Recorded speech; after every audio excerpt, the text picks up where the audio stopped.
Alors, je voulais partager autre chose, un élément qui m'est arrivé toujours suite à la lecture du livre Prendre soin de l'enfant intérieur de Thich Nhat Hanh. Cette notion par rapport aux parents et aux ancêtres et aussi aux générations futures, ce qui sera après nous. Cette notion que nous sommes un en fait. Mes parents vivent en moi, mes ancêtres vivent en moi.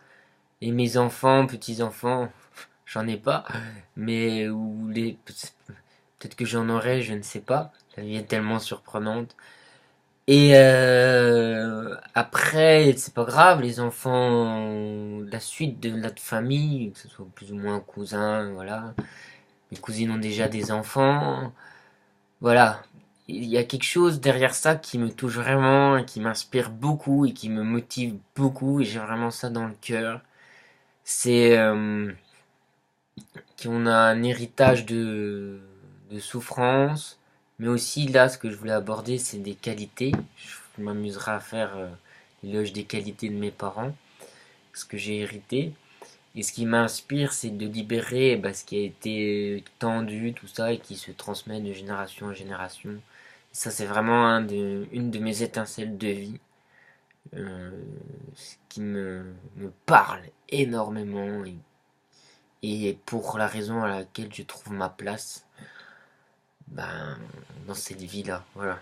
C'est d'embrasser la souffrance et de la nettoyer pour qu'il y ait de l'amour qui naisse, renaisse, que le voile surtout noir se dissipe, bien qu'il soit utile. Alors voilà, là ça a vraiment fait tilt. C'est vrai que souvent je critique les parents. Ah putain, il me fait chier celui-là, il m'a plombé ma vie avec sa maladie, le maniaco-dépressif.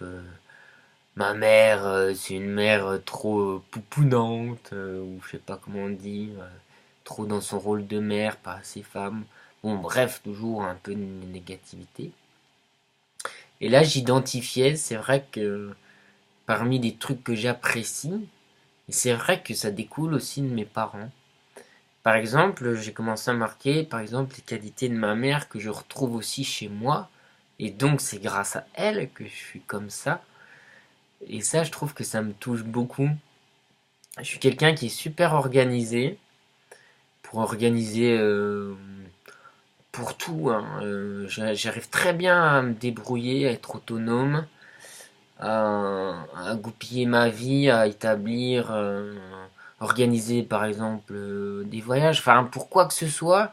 Je suis très organisé et ça c'est vrai que ma mère est très organisée, sans que ça soit maniaque, c'est juste bah voilà, c'est carré pour que ça aille bien quoi, hein. On est organisé, on est responsable.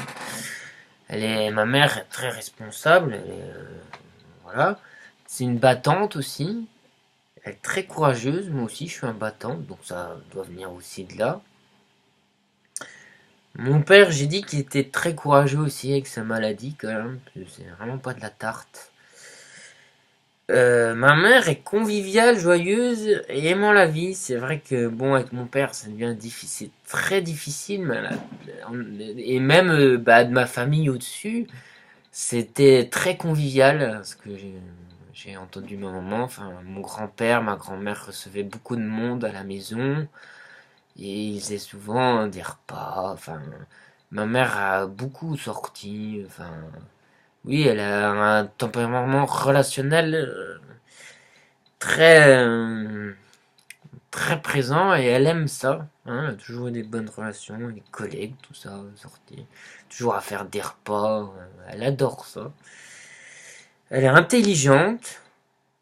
Mon père aussi, j'apprécie aussi chez mon père, c'est une certaine forme d'intelligence, d'ouverture, donc ce que je retrouve aussi chez moi. Hein, bon, ma mère est prof, elle a quand même un statut. Enfin, même mon père a eu un travail. Enfin voilà, c'est un milieu moyen. Hum, mais voilà, c'est quand même ça. Enfin, il y a une ouverture d'esprit et ils sont ouverts, quoi. Enfin, c'est quelque chose que j'ai chez moi et que j'apprécie quand même. Ils sont pas neuneux, quoi. C'est pas. Enfin voilà. Mon père est aussi branché rock'n'roll. Très rock'n'roll. J'ai mis bohème, mais je sais pas comment l'expliquer. Mon père est vraiment un être à part, quoi. Hein. Et il a un peu, il rentre dans aucune case avec sa maladie. Voilà, donc il y a un côté rock'n'roll que j'aime en fait. Parce qu'il obéit à aucune loi et j'ai ça aussi en moi. Je suis vachement. Bah, je suis rock'n'roll, j'ai un côté rock'n'roll. Personne me connaît trop. Puis je sais pas comment expliquer ça, mais il sort de l'établi et c'est vraiment quelque chose qui me fait palpiter et qui me plaît beaucoup. On peut pas l'enfermer dans une case, quoi. Il est vraiment à part, quoi. Bien qu'il s'est souvent fait enfermer. Il y a le côté la folie aussi.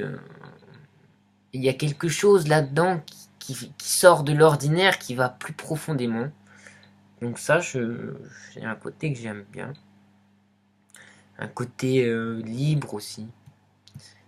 Hein, il est connecté un peu à tout, même s'il gère pas du tout. Voilà. Ma mère a du savoir-vivre. Du... Elle est équilibrée, elle est forte, elle est affectueuse, discrète. Voilà. Donc ça aussi, c'est des qualités que j'ai héritées. Mon grand-père, c'est quelqu'un, on va rester sur les qualités, qui a aussi beaucoup de savoir, une connaissance. Il connaît beaucoup de choses. Quelqu'un qui est ouvert d'esprit, même s'il est très borné. Quelqu'un qui sait travailler quand même. Il a eu ce tempérament d'entrepreneur. Hein. Moi aussi, je suis quelqu'un qui est assez entreprenant, de bricoleur, d'autonome. Donc il y a ça aussi. Hein. Voilà ce que j'apprécie. Donc voilà, c'est l'idée d'essayer de voir cette connaissance, cette transmission horizontale, j'ai envie de dire. Voilà. Voilà. Et ce que vous souhaitez laisser aussi. Hein. C'est une idée. À plus. Yes.